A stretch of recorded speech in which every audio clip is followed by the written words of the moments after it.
Hola, hola chicos. Pues nada, aquí con la novedad de que tenemos cambio de planes.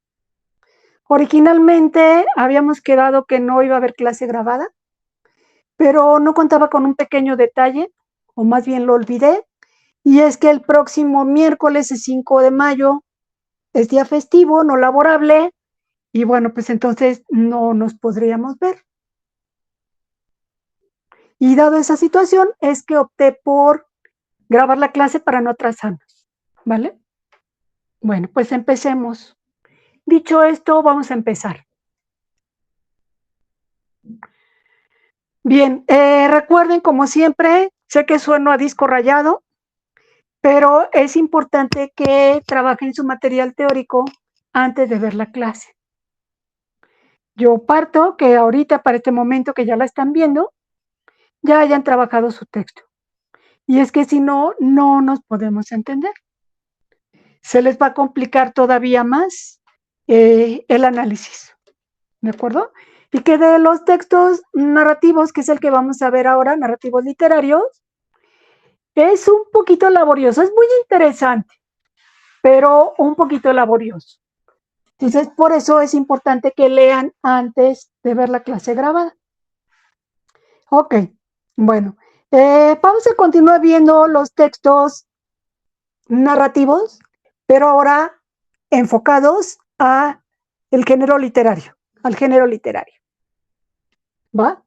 Bueno, recordemos que narrar significa contar un hecho, que ese hecho puede ser real o ficticio. En la clase pasada veíamos que la narración de hechos reales se apegaba a lo que eran los narrativos de tipo informativo. En esta ocasión nos vamos a centrar en los hechos ficticios, la narración de hechos ficticios, y por lo tanto nos apegaríamos a los textos narrativos de tipo literario. En ambos casos, tanto en informativos como literarios, recuerden que se utiliza la narración como forma del discurso, forma de redacción predominante, ¿vale? Entonces, pero recuerden, ahorita nos estamos yendo por narración de hechos ficticios.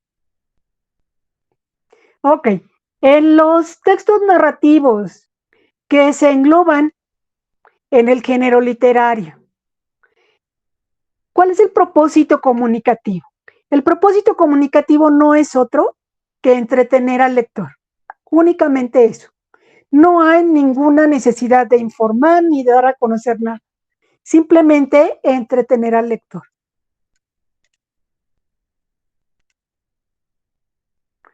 Este tipo de textos son producidos a partir de la imaginación de sus autores, es decir, no parten de la narración de algo que ocurrió, sino de algo simplemente que sucedió en la cabecita del autor.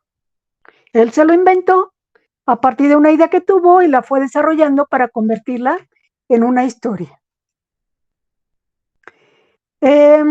Predominan la función emotiva y la función poética o estética. ¿Qué quiere decir esto? Emotiva, porque se va a plasmar mucho de las emociones del autor, de sus emociones, de sus sentimientos, de su manera de pensar, en resumen, de su ideología y de la forma en que emocionalmente se sienta él en el momento de concebir la obra. Todo se va a ver reflejado en esta historia que nos va a contar. Y poética porque se va a hacer un uso estético del lenguaje, y con estético me refiero a que busca generar emociones en el lector. Busca que tú sufras junto con él, que tú te enojes junto con él, que tú te desconciertes junto con él, que veamos la vida o la historia desde el punto de vista que él la está bien, desde el punto de vista que él la concibe. Y todo eso lo va a lograr por medio de las palabras. Subgénero. Ok. El género literario sería el género principal. Y cuando vimos tipología textual, justamente hablábamos de los tres grandes géneros. Género informativo, al cual pertenece la narración de textos reales, como la noticia que vimos la clase pasada, o los textos expositivos, a donde pertenece el texto de divulgación que vimos clases atrás. Y en este caso, dentro del texto literario, encontramos un subgénero, es decir, un subgrupo en el que predomina la narración. Digamos que dentro del género literario, que sería el género más importante, hay tres grandes grupos que ya habíamos visto en tipología textual. El primer grupo es el subgénero dramático, que son obras que están pensadas para ser actuadas. Está el subgénero lírico o poético, justamente a donde pertenecen los poemas, incluso las canciones. Y por último tenemos el subgénero narrativo, que es en el que nos vamos a enfocar en este momento, en esta clase. Historias que fueron hechas para ser contadas. Ok, dentro del subgénero narrativo, textos en los que predomina este subgénero de la narración, tenemos el mito, la fábula, la leyenda, la novela y por supuesto el cuento, que es el que vamos a revisar. Bien, diferencias entre estos tipos de textos. Todos pertenecen al género literario, todos pertenecen al subgénero narrativo, porque nos van a contar una historia, pero su diferencia radica en lo siguiente, en el tipo de personajes que van a protagonizar la historia. En el mito estamos hablando que los personajes son seres sobrenaturales, seres que tienen que ver con la antigüedad, los dioses, por ejemplo, los dioses prehispánicos, los dioses griegos, etcétera, etcétera. Que es un intento por explicar ciertos hechos que han ocurrido a lo largo de la historia, pero desde un punto de vista mitológico, un punto de vista fantástico en lo que tienen que ver mucho los dioses como una manera de explicar lo sucedido. ¿Ok? Luego tendríamos la fábula. La fábula es un texto narrativo también donde los personajes son animales, los personajes de la historia. La leyenda es una mezcla entre realidad y ficción. Parte de hechos reales, pero con una explicación fantástica. La novela, donde también aquí tenemos personajes de diferentes tipos, y el cuento, donde también se incluyen personajes de diferentes tipos, que puede incluir personajes, una mezcla, digamos, personajes humanos y personajes como animales o personajes de ficción. Ok, entonces, bueno, ¿qué diferencia tiene el cuento con la novela? Eso es lo que vamos a ver ahorita. ¿Ok? Por cuestiones de tiempo que tenemos para el programa de lectura, pues no podríamos ver cada uno de estos subgéneros o cada uno de estos tipos de textos que corresponden al subgénero narrativo. Por eso es que nos vamos a enfocar solamente al cuento. Ok, vamos a ver las similitudes que tienen cuento y novela. Porque decíamos, en ambos puede haber personajes como animales, pero también puede haber personajes humanos. Ok, vamos a irnos por las similitudes, cosas en las que se parecen. La primera es que están estructurados en párrafos. Déjenme quitar este letrerito de similitudes y vamos a ver que toda la organización, todo el contenido de la historia se distribuye en bloques llamados párrafos. Esa sería una primera similitud. Otra similitud sería la estructura. Ambos se integran por introducción o situación inicial, nudo y desenlace. De hecho, todos los textos de tipo narrativo literario, se caracterizan por eso, por tener esa estructura de introducción o situación inicial, desarrollo y desenlace, o nudo y desenlace.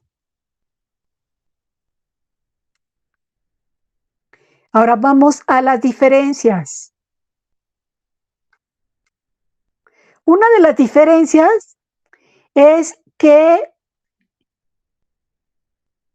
por su extensión, dado la extensión, el cuento es más corto y la novela más larga, la forma en que están estructurados sí es por párrafos, pero además dentro de la novela, esos párrafos se agrupan en capítulos para dar una mejor organización, ¿sale? Cosa que en el cuento no hay necesidad por su extensión tan corta que tiene. Y vámonos a otra característica que sería otra de sus grandes diferencias. Sería justamente la extensión. Se dice que el cuento, en su forma corta, suele tener de 100 a 2000 palabras. Esa sería la forma corta. La forma de extensión media sería, y vean, aquí me equivoqué, pregunta de cuestionario, sería más de 2000 y hasta 30,000 palabras, sería su extensión media. Todavía se sigue considerando cuento.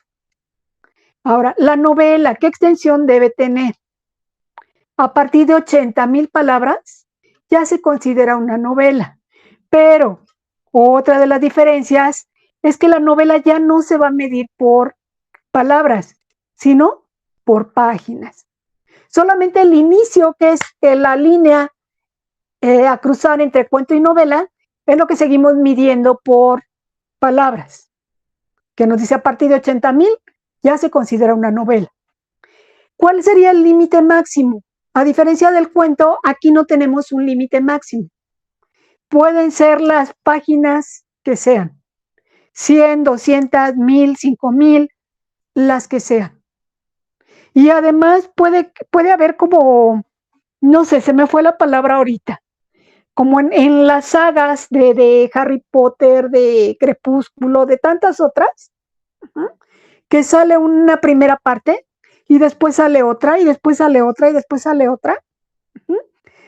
En la novela también, justamente eso suele suceder.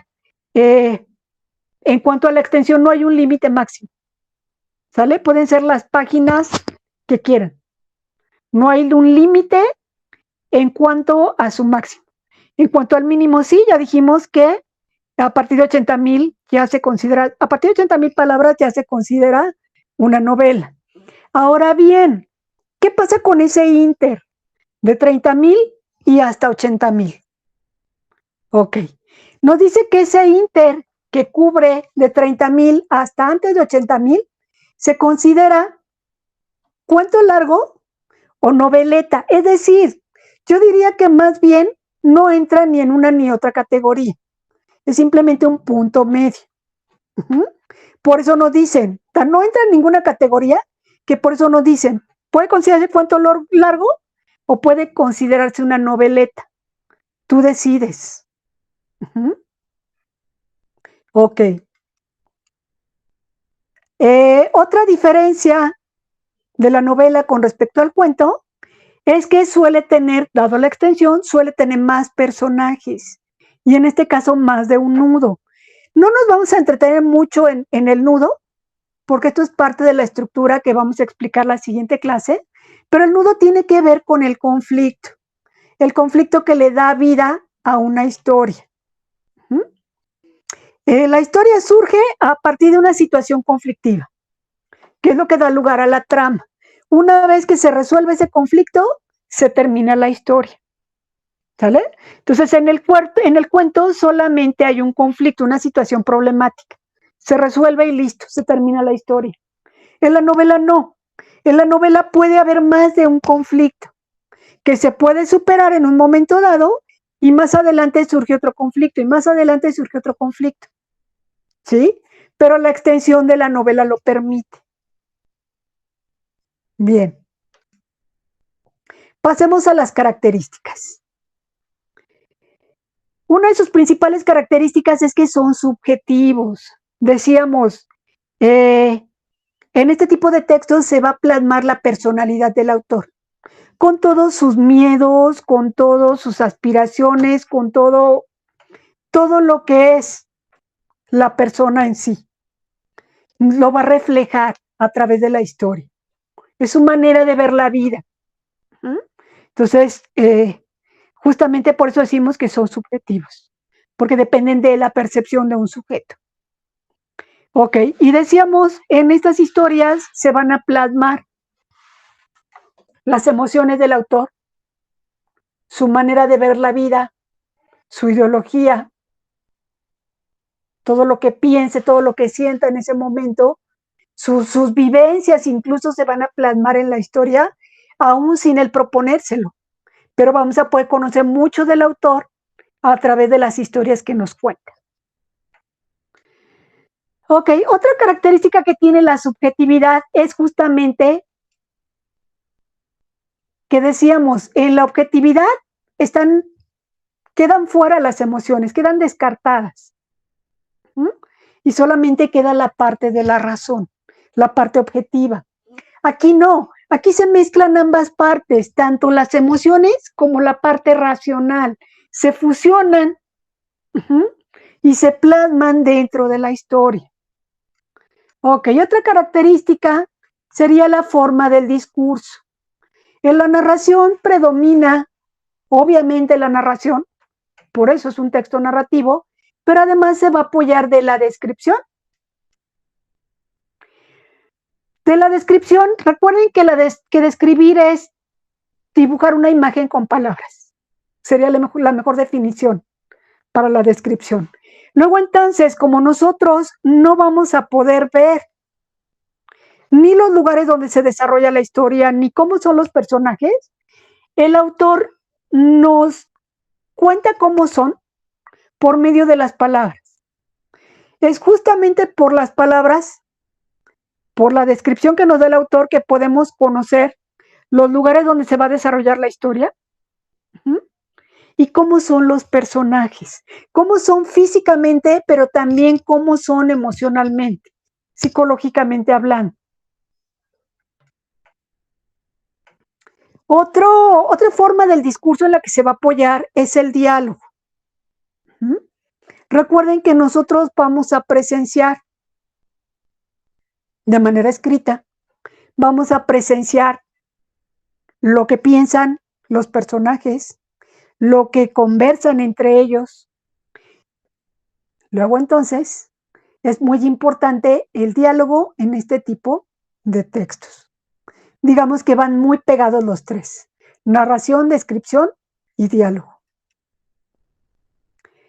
Ok, dentro de la historia vamos a ver que este tipo de textos hacen un uso abundante de vocativos y o pronombres. Un vocativo son los nombres o los apodos que le podemos dar a las personas. En este caso, por ejemplo, tenemos a Alicia y tenemos al gato loco, que se me fue su nombre ahorita. Pero bueno, podemos ver sus nombres o podemos llamarlos como él, como ella. Estaríamos utilizando pronombres. ¿Sale? Por ejemplo, un vocativo, les había dicho, se me fue el nombre del gato, que sí tiene su nombre, pero un vocativo justamente podría ser el apodo del gato loco o el gato sonriente. Entonces, tanto nombres propios como apodos pueden considerarse vocativos, al igual que los pronombres: él, ella, este, aquel. ¿Sí? Signos de puntuación y entonación sumamente indispensables. En este tipo de textos son sumamente fundamentales, justo porque como la historia es escrita, como estamos leyendo, no podemos ver a los personajes ni podemos escucharlos, El autor se va a apoyar de signos de puntuación para mostrar las emociones de los personajes. Si están tristes, si están contentos, si están gritando, ¿sí? La entonación, así la entonación de los personajes y hacernos vivir las emociones junto con ellos. Pero también para incluso mostrarnos los silencios, las pausas que haya dentro de la historia. Entonces son fundamentales. Otro, hay uso abundante de adverbios de tiempo y de lugar que hacen referencia justamente a los momentos y a los lugares donde se desarrolla la historia. Aquí, allá, hace una semana, mañana, ayer. Adjetivos, sobre todo adjetivos calificativos que nos ayudan a describir tanto a personajes como los lugares. Verbos, verbos que denotan las acciones realizadas por los personajes. Entonces, vean, todo esto es sumamente importante para que nosotros como lectores, podamos imaginar la historia o podamos vivirla. Ok, otro elemento importante dentro de este tipo de textos narrativos literarios es la presencia de un narrador. Un alguien que nos va a contar la historia en torno a los personajes. Ok, y aquí vamos a tener dos tipos de narradores.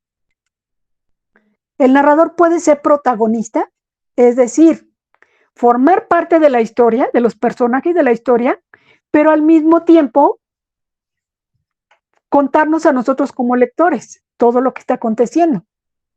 Y por otro lado tenemos al narrador omnisciente, el narrador que todo lo sabe.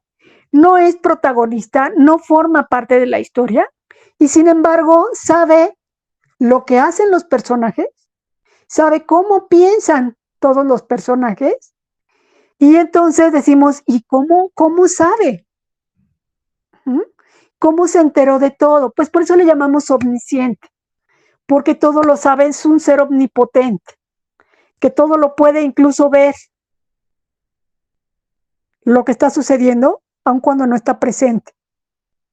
Saber lo que está pensando un personaje, aun cuando no forma parte de él. Digamos que sería lo más parecido a Dios, en la forma en que nos han reflejado a Dios, que es un ser que todo lo ve, que todo lo oye, que todo lo puede. Pues justamente el narrador omnisciente sería de este tipo. ¿Sale? Se entera de todo, absolutamente de todo, sin estar presente y sin formar parte de la historia. Otra característica es que van a utilizar un lenguaje estético o expresivo, además de connotativo. Ok, vámonos primero a la parte connotativa. Hay una diferencia entre el lenguaje denotativo y el lenguaje connotativo. El lenguaje denotativo es un significado literal de las palabras, lo que significa tal cual. Y en cambio el lenguaje connotativo se refiere a la interpretación. Una palabra puede tener el significado que la otra persona interprete. Es decir, no hay un significado literal. Está sujeto a la interpretación de la otra persona. Decíamos lenguaje estético y expresivo. Expresivo porque va a expresar emociones, ya lo habíamos dicho. Y estético porque van a tratar de resaltar lo dicho mediante el uso de algunas palabras. Por ejemplo, mi corazón se rompió en 1000 pedazos. Esa frase no tiene un significado literal. 1, el corazón no se puede romper. Y 2, suponiendo que se rompiera, no nos íbamos a poner a contar los pedazos. Entonces está sujeto a interpretación. La otra persona que escucha esta frase sabe a lo que se refiere, aunque el significado no sea literal. Otra, tardó 1000 años para llegar. Otra vez, está exagerando, ¿no? Para darle cierto impacto a las palabras.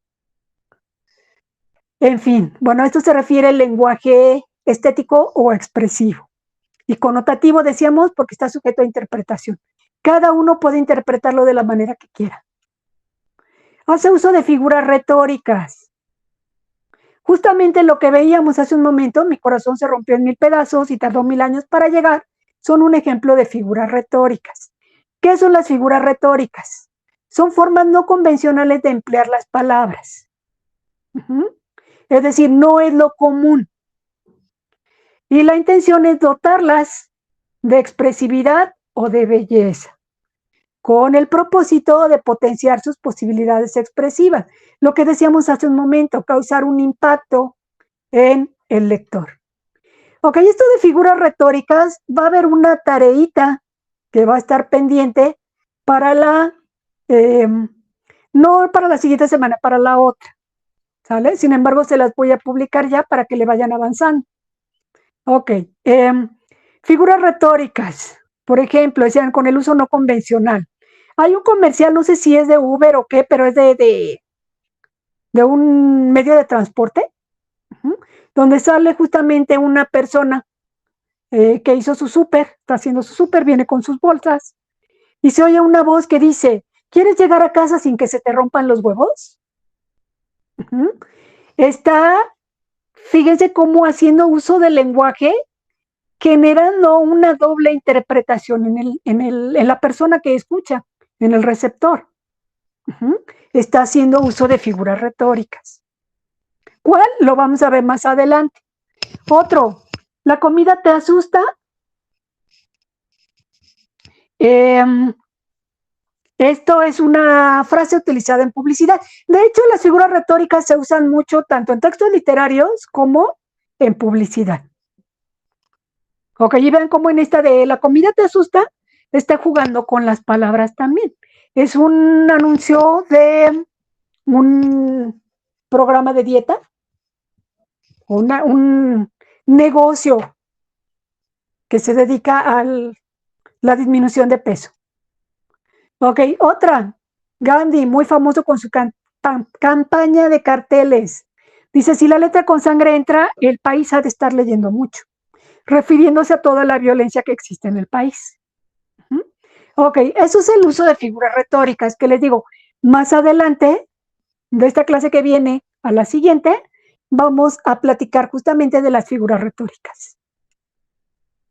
Ok, otra importante es que en algunas ocasiones se transgrede las reglas del lenguaje. Hasta ahorita hemos venido mencionando lo importante que es apegarnos, respetar las reglas del lenguaje. Sin embargo, nos dice que en este tipo de textos narrativos de tipo literario, las reglas del lenguaje se pueden romper y no pasa nada. Es más, no es algo malo, sino hasta válido, se considera válido porque nos dice, el autor está creando un mundo de ficción, es decir, un mundo que no existe. Y por lo tanto, el lenguaje tampoco tendría por qué apegarse a las reglas del mundo real. El lenguaje, en términos de la utilización de vulgarismos o de palabras incorrectas, incompletas o mal pronunciadas. No así decíamos con los signos de puntuación, porque los signos de puntuación sí son sumamente importantes. Ok, entonces es válida la utilización de vulgarismos. Aquí tenemos un ejemplo y que nos refleja de alguna manera, digamos, el nivel socioeconómico y cultural de los personajes. Aquí tenemos una niña de campo y su abuelita. Entonces la niña dice, abuelita, se me rompió mi vestido. Ese abuelita es un vulgarismo. Está cambiando grafías, está sustituyendo grafías y está quitando por otro lado. Ok, y la abuelita pues no se queda atrás. Dice, ahorita busco una aguja. Ahorita está cortando una palabra y además le está quitando la H intermedia. Que aunque es muda, decíamos, cuenta. Luego dice, ahorita busco una aguja, cuando el término real sería aguja. Entonces, en ambos casos están cometiendo vulgarismos, pero en los textos de tipo narrativo literario se vale porque es para que nosotros nos metamos en el personaje, para que nos creamos la historia. Ok. En cuanto a la estructura y el contenido, pregunta de cuestionario de asistencia. No vamos a hablar ahorita de cuestionario y contenido, lo vamos a dejar para la siguiente clase. Que justamente veamos lo que es el análisis, porque el análisis propiamente, justamente lo hacemos de la estructura y del contenido de los textos. Entonces, la próxima clase veremos este apartado, este subtema de estructura y contenido en los textos narrativos literarios, y lo iremos analizando a la par que leamos nuestro cuento. Con respecto a la tercera pregunta del cuestionario de asistencia, ¿qué opción de cuento nos va a tocar leer para realizar juntos el ejercicio en Meet? Bueno, el cuento será Las aventuras de Alicia en el País de las Maravillas. ¿Sale? Para los que entren a Meet. Y a lo mejor la historia les parecerá muy infantil. Van a decir, ay, la maestra, qué bárbara. Nos consideran niños. Sobre todo porque ni se imaginan la opción 2 que tenemos. La opción 2 que tenemos, para quienes no entren a Meet, que realicen el ejercicio por su cuenta, va a ser el de la Cenicienta. ¿Sale? Ambas historias las asociamos con Walt Disney, las consideramos infantiles y sin embargo, eso es algo que vamos a platicar la siguiente clase, originalmente no fueron historias para niños, no fueron historias infantiles. De hecho, hay mucho que contar detrás de esto, ¿vale? Justamente por eso las escogí. Ok, entonces, bueno, para la siguiente clase, quedamos que esta es la tercera pregunta. ¿Qué cuento van a leer los que entren a la sesión de Meet para realizar juntos el ejercicio? Y la respuesta es el cuento de Las aventuras de Alicia en el País de las Maravillas. Bien, para avanzarle a la siguiente sesión, que ya nos vamos a enfocar en el análisis, necesito que ya traigan impreso su cuento y pegado en la libreta, por mitades. No quiero que trabajen hojas sueltas, necesito que ya lo traigan pegado en la libreta, porque si no nos vamos a tardar, o se van a tardar, más bien, entre que tienen que realizar todo esto, y recuerden que solamente les doy un lapso muy corto entre que termina la clase y suban la actividad. Entonces, justamente considerando esto, es importante que ya le traigan avanzado. Si no, no les va a dar tiempo. Y si no respetan el tiempo límite que doy para subir la actividad, pues van a tener que hacer el ejercicio ustedes solitos. Ok, entonces, otra cosa que van a tener que hacer es copiar el guión de análisis en la libreta. Podrían imprimirlo, pero volvemos a lo mismo. Si tienen una letra muy grande, igual que en el guión de análisis de textos expositivos, el espacio va a ser insuficiente, se va a ver todo amontonado. Entonces yo prefiero que lo copien a mano en su libreta. No se llena, solamente lo copian y aquí lo vamos a ir llenando juntos. Siguiente. Esta vez sí tienen que ver toda la clase grabada, porque va a sustituir a la sesión de Meet que tendríamos la próxima semana y que no vamos a tener por ser día festivo. Entonces hay que ver la clase grabada y hay que llenar el cuestionario de asistencia. Ya dije las 3 preguntas y las 3 respuestas respectivas. ¿Ok? Actividades. A partir del lunes van a ser visibles las actividades de la semana 9. Van a tener de lunes a lunes, de lunes 3 a lunes 10. Sí, les estoy concediendo un día más. ¿Cuáles van a ser estas actividades? Vámonos a Schoology. Y bueno, ahorita están invisibles, pero las 2 actividades que tenemos son las siguientes. va a ser un cuestionario sobre la vida de Lewis Carroll, que es el autor de Alicia. Son 8 preguntas que tienen que contestar. Preguntas, esta vez no es copiar información que ustedes quieran, es responder preguntas específicas. 8 preguntas, nombre completo, porque para empezar, Lewis Carroll no era el nombre real del autor, es un seudónimo. ¿Cuándo y dónde nace? Me refiero al día, mes, año, ciudad y país donde nace. Lo mismo de cuándo y dónde muere. Día, mes, año, ciudad y país donde muere. Época histórica en la que vivió, Edad Media, la prehistoria, la época prehispánica, la revolución industrial, no sé. Ustedes irán revisando. Lugares en los que vivió, gran parte de los autores tienden a moverse de aquí para allá, otros no tanto. Entonces vamos a ver de cuál es él, en qué lugares estuvo viviendo, no visitando, viviendo. Acontecimientos 8 significativos en su vida. Por lo menos quiero que me cuenten 3. Y hay cosas muy interesantes que contar, mucho.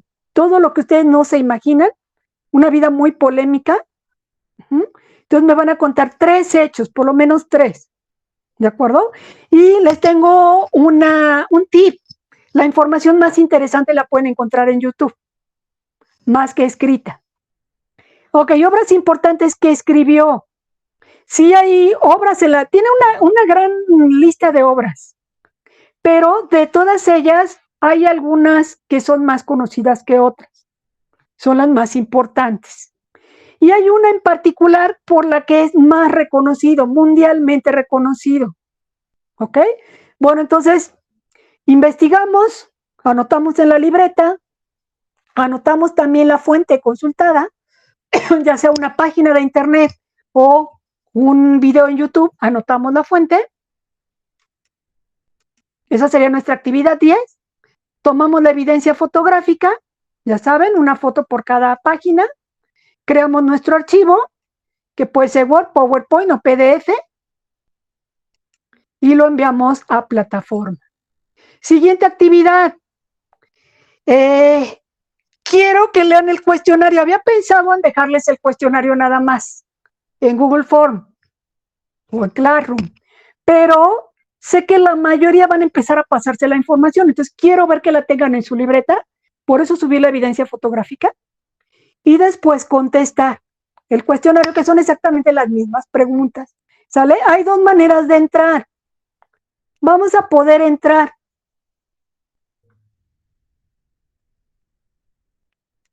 desde Schoology o desde Classroom. Si entramos en Schoology,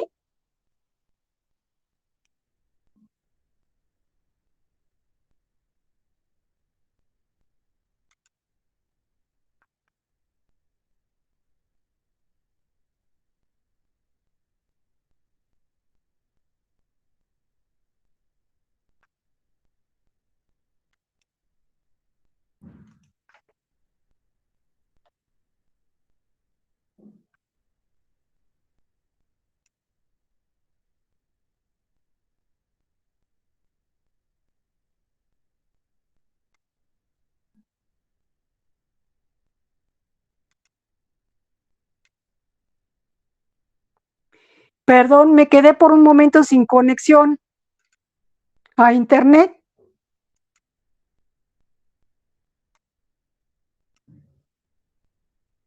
y tuve que volver a entrar. Entonces, bueno, les decía que para entrar, no sé si se alcanzó a grabar eso, pero para poder entrar, para poder resolver el cuestionario, podemos entrar desde Schoology. Se puede llenar el cuestionario desde aquí y en aquí hay un vínculo que nos lleva al cuestionario en Classroom. ¿Sale? O la otra es entrar directamente desde Classroom. Nos vamos a la parte de materiales. En los materiales para la semana 9. Y aquí tenemos el cuestionario en Classroom. ¿Sale? Entonces, desde cualquiera de las dos plataformas podemos entrar. Igual, si entran por Schoology, solamente lo van a poder llenar una vez. Y si se van a Classroom después de Schoology, pretendiendo llenarlo por segunda vez, no se los va a permitir. ¿Sale? Entonces, pueden entrar por ambas plataformas, pero solamente les permitirá llenarlo una vez. Esto sería nuestra actividad 11.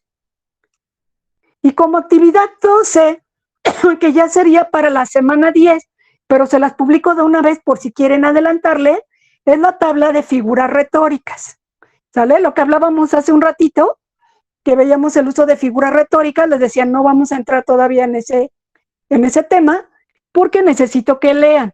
Y aquí lo que tienen que hacer es únicamente transcribir la tabla. Les podría haber dado el listado de figuras y dejarlos que investigaran ustedes, pero opté por facilitarles la vida y solamente van a tener que copiar a mano. ¿Por qué copiar a mano y no imprimir? Porque, bueno, yo tengo la idea de que si ustedes imprimen, ni siquiera se van a tomar la molestia de leer. Y en cambio, si los presiono a que lo copien a mano en su libreta, pues sí o sí van a tener que enterarse de la información. Quieran o no, es una manera de empaparse un poquito del tema para que lo podamos revisar la siguiente clase. Esta sería nuestra actividad 12. Y recuerden, si entran a la sesión de Meet, la próxima clase que nos veamos, realizaremos el ejercicio todos juntos, el de Alicia. Si no, ya les tocará por su cuenta hacer el ejercicio de la Cenicienta. Todos los materiales, repito, están cargados en la semana 9 de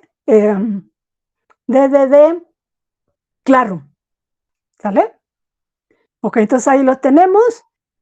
Todavía están en borrador. Se activarán hasta el día lunes, igual que la clase. Ahora que termine de grabar, también la voy a programar en YouTube para que se active el lunes a primera hora. ¿Ok? Y entonces, bueno, por mi parte es todo el día de hoy.